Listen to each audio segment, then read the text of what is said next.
ये है हिमालयनी नेटवर्क। आप देख रहे हैं हिमालयनी टेलीविजन, आपकी आवाज़ सबकी आवाज़। नमस्कार, हिमालयनी टेलीविज़न में आप सभी का स्वागत है। हिमालयनी से मैं हूं अंशुल राजपूत। नेपाल में कोरोना का संक्रमण तेजी से बढ़ रहा है। संक्रमण के साथ साथ अब यातायात पर भी असर दिखने लगा है। नेपाल में यातायात व्यवस्था पूरी तरह से चौपट हो गई है और अब आवाजाही रुक गई है। तो नेपाल में लगातार कोरोना का संक्रमण तेजी से बढ़ रहा है। यातायात पर भी इसका असर देखने को मिल रहा है। हमारी सहयोगी अंशु झा द्वारा तैयार की गई ये रिपोर्ट हम आपको दिखाते हैं।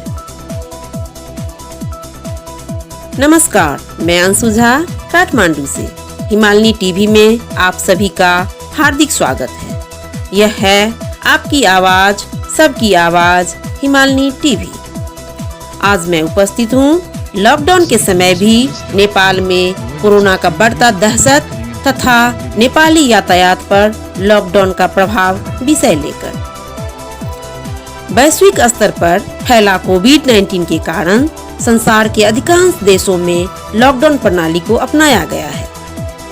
इस कोरोना वायरस का आविर्भाव चीन के वुहान नामक स्थान से हुआ, जो वर्तमान में एक महामारी का रूप धारण कर लिया है। इस महामारी के कारण लाखों लोगों की जान जा चुकी है और करोड़ों लोग अभी भी प्रभावित हैं।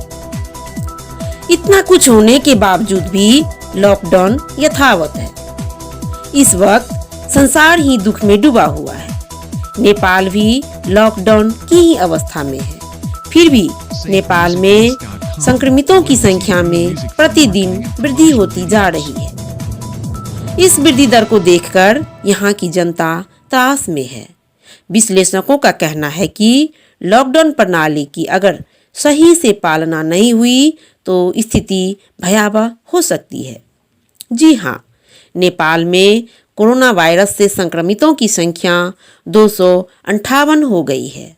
शुक्रवार राष्ट्रीय जनस्वास्थ्य प्रयोगशाला काठमांडू तथा भेरी अस्पताल नेपालगंज में परीक्षण के दौरान 9 और लोगों में कोरोना की पुष्टि हुई है। फलस्वरूप कोरोना संक्रमितों की संख्या 258 हो गई है। स्वास्थ्य मंत्रालय का सहप्रवक्ता डॉक्टर समीर कुमार अधिकारी ने जानकारी दिया कि संक्रमितों में से एक 37 वर्षीय पुरुष मकवानपुर जिला से और 8 पुरुष बांके जिला से हैं। पशुपतिनाथ की कृपा से 258 संक्रमितों में से 35 संक्रमित ठीक हो गए हैं और अभी तक किसी संक्रमितों की मृत्यु नहीं हुई है। यह नेपाल के लिए सौभाग्य है। जी हाँ, नेपाल भी 53 दिनों से लॉकडाउन की अवस्था में है, जिससे यहाँ का जनजीवन अस्त व्यस्त हो गया है।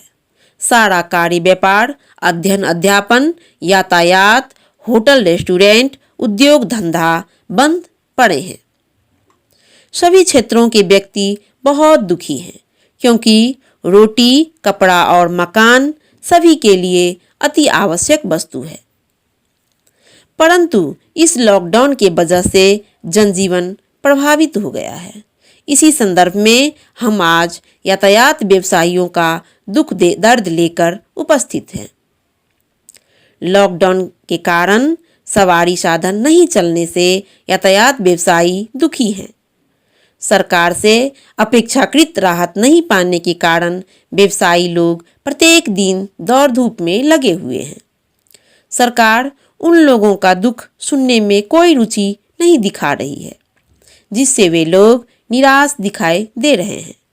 व्यवसायी महासंघ का महासचिव सरोज सिटोला के अनुसार 6 महीने तक लंबी दूरी या छोटी दूरी की सवारी नहीं चल पाएगी। उन्होंने बताया कि सामाजिक दूरी बरकरार रखते हुए यात्री को सवारी में ले जाना असंभव है। इसलिए तत्काल लॉकडाउन खुलने के बाद भी यात्रुवाहक सवारी चलाना मुश्किल है। इसी प्रकार वर्कशॉप और होटल भी खुलने का कोई तात्पर्य ही नहीं है। सरकार ने राजमार्ग के होटल तथा वर्कशॉप खोलने की निर्देशन दी थी, परंतु जब सड़क में गाड़ी नहीं चलेगी तो राजमार्ग के होटल तथा वर्कशॉप खुलने से क्या फायदा। सिटोला ने बताया कि नेपाल के यातायात क्षेत्र में 10 खरब से अधिक लगानी है, जिसमें से व्यवसायी का खुद का लगानी सिर्फ 20% है। बाकी 8 खरब की लगानी बैंक तथा वित्तीय संस्था की ही है।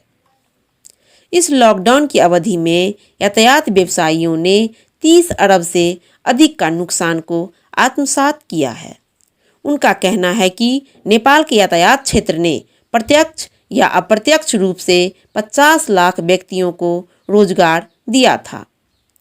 अब लॉकडाउन पश्चात इतने व्यक्तियों को पुनः काम पर वापस लाना असंभव है, क्योंकि यातायात में भी अन्य क्षेत्रों की भांति आर्थिक समस्या रहेगी।